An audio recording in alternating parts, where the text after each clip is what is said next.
Hello നമ്മുടെ channel നമ്മുടെ സൂര്യയുടെ നടപ്പിംഗ് നായകൻ സൂര്യ റെട്രോ എന്ന് പറയുന്നതിനെ കുറിച്ച് ഡീറ്റെയിൽ ആയിട്ട് റിവ്യൂ കൊടുത്തിട്ടുണ്ട്. ഷോർട്ട് റിവ്യൂ ആണ്.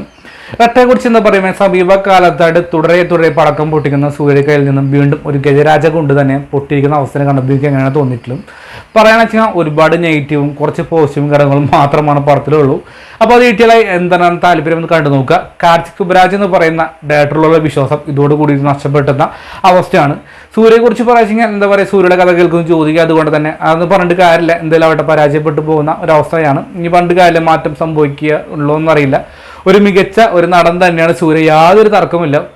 ഒരു പക്ഷേ ഇനി വടിവാസലൊക്കെ വന്നു കഴിഞ്ഞാൽ ഒരു മാറ്റം സംഭവിച്ചേക്കാം, അല്ലെങ്കിൽ എന്താണെന്ന് കണ്ടു തന്നെ അറിയണം. കാരണം അപ്പോഴും അവിടെ എന്താ പറയുക, അതിൽ ആ ഡയറക്ടർ ഒരു വിശ്വാസം അല്ലെങ്കിൽ ആ വ്യക്തി തീർച്ചയായിട്ടും നിരാശപ്പെടുത്തില്ല എന്ന് തന്നെയാണ് എനിക്ക് തോന്നുന്നത്. എന്തായാലും വടിവാസലിൻ്റെ കാര്യം കേട്ടോ, നമ്മൾ റെട്രോട്ട് വരുമ്പോൾ എന്താ പറയുക, തീർച്ചയായിട്ടും വളരെ വീക്കായിട്ടുള്ള ഒരു തിരക്കഥ ഇത് നല്ല രീതിയിൽ തന്നെ എന്നെ നിരാശപ്പെടുത്തിയാണ് എനിക്ക് അവസ്ഥ.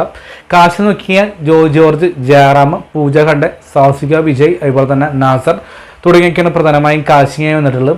ഒരു ആക്ഷൻ പടത്തിന് അപ്പുറത്തൊരു ലവും അതുപോലെ തന്നെ വാറും തമ്മിലുള്ള ഒരു കാര്യമാണ്. പ്രണയത്തിന് മുമ്പും അല്ലെങ്കിൽ ഒരു വ്യക്തി പ്രണയം നഷ്ടപ്പെട്ട് കഴിഞ്ഞാൽ അല്ലെങ്കിൽ പ്രണയത്തിന് ഇടയ്ക്ക് സംഭവിച്ചുകൊണ്ടിരിക്കുമ്പോൾ സംഭവിക്കുന്ന കാര്യങ്ങളൊക്കെയാണ് മുന്നോട്ട് പോകാൻ ശ്രമിച്ചിട്ടുള്ളത്.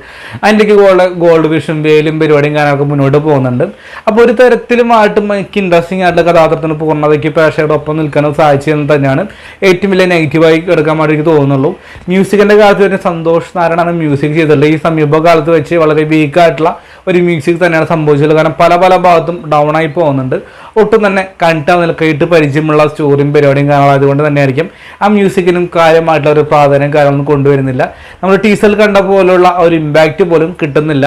ഇതിൽ നായകന്റെ പ്രശ്നം എന്താണോ ആ കാണുന്ന ഒരു പ്രേക്ഷകർ തന്നെയാണ് അതൊരു പ്രശ്നം സംഭവിക്കുന്നുണ്ട്.